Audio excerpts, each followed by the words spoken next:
kita membuat yang namanya katalog. Katalog ini menjadi penting Bapak Ibu sekalian, mengurangi tempat untuk meletakkan barang di rak ataupun di etalase.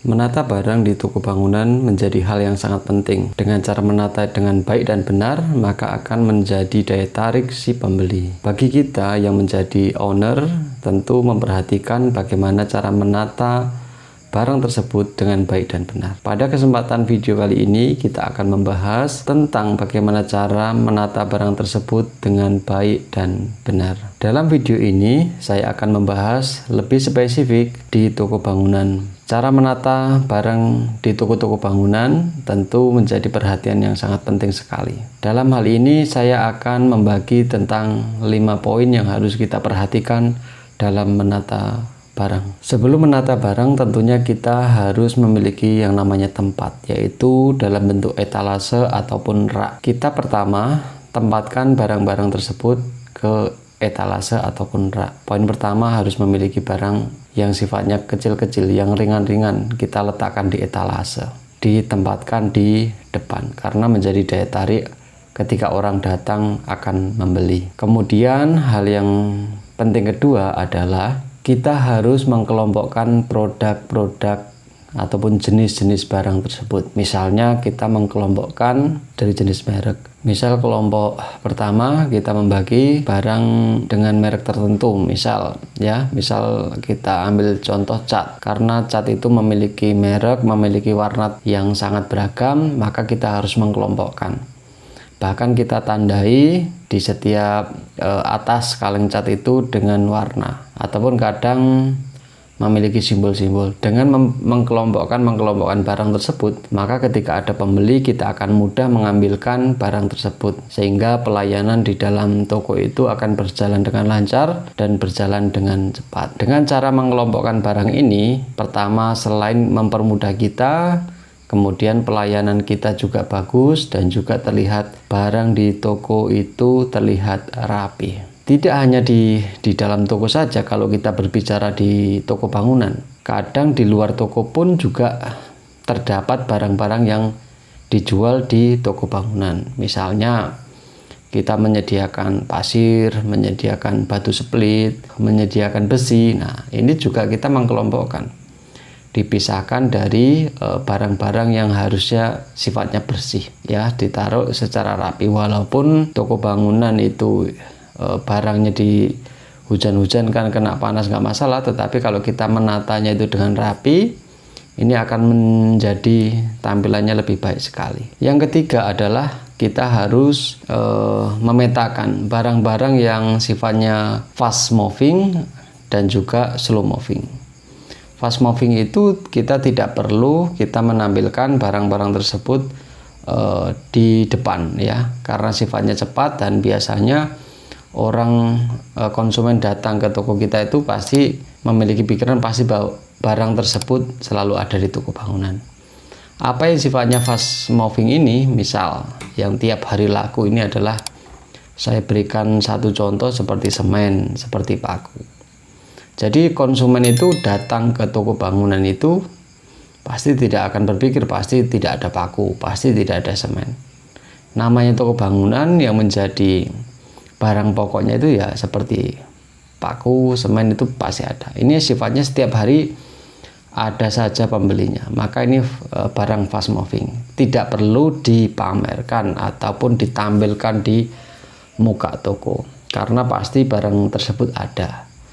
Maka kalau kita lihat atau saudara-saudara sekalian pernah berkunjung di toko bangunan, semen itu pasti letaknya itu di belakang, diletakkan di gudang, ataupun paku itu juga tidak ditampilkan di etalase, ya. Karena apa? Ini sifatnya fast moving. Karena tiap hari pasti ada pembeli dan setiap toko bangunan pasti ada yang namanya semen dan paku tersebut. Kemudian bagaimana dengan barang yang slow moving, ya? Barang yang sifatnya slow moving ini bisa saudara-saudara sekalian tampilkan di depan. Seperti tadi di etalase. Anda memiliki etalase, tampilkan barang-barang yang sifatnya slow moving. Ya, tampilkan. Karena ini sifatnya tidak setiap hari laku. Jadi perlu dipajang di depan ataupun di etalase ataupun digantungkan.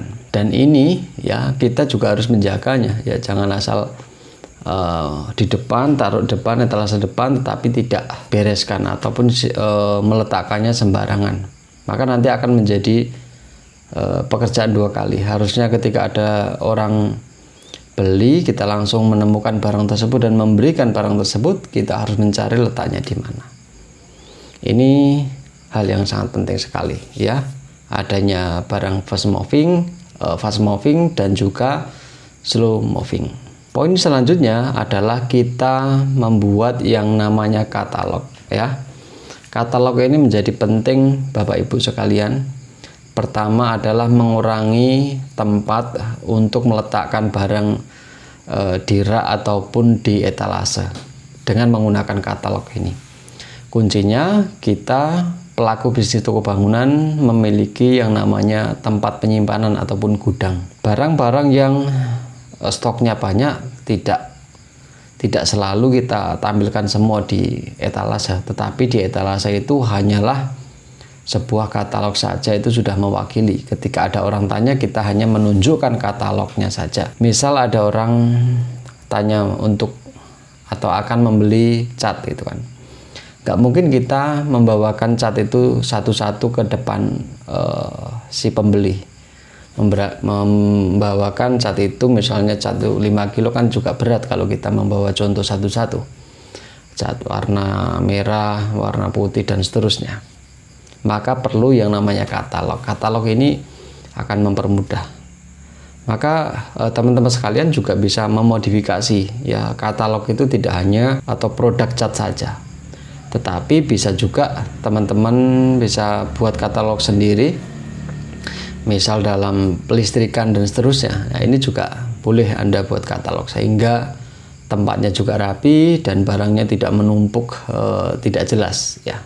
Ini pentingnya teman-teman membuat katalog. Poin selanjutnya yaitu kita harus tahu ya, barang yang antik, barang yang unik yang kadang-kadang dicari tetapi di toko bangunan tidak ada.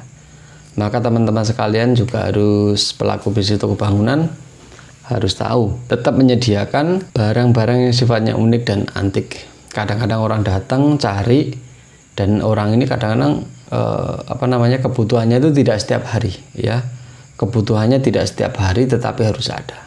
Misal apa? Barang yang antik itu untuk apa? Untuk kita tampilkan di muka depan sehingga orang itu melihat ya. Biasanya datang ke toko kita itu hanya ingin membeli semen saja misal. Karena orang tersebut itu melihat barang yang antik yang unik itu berada di barisan depan, yang harusnya tidak beli, ketika melihat barang tersebut mereka langsung teringat, ini kayaknya perlu untuk saya beli. Sehingga penting sekali kita tahu bahwa barang-barang yang unik, barang-barang yang antik.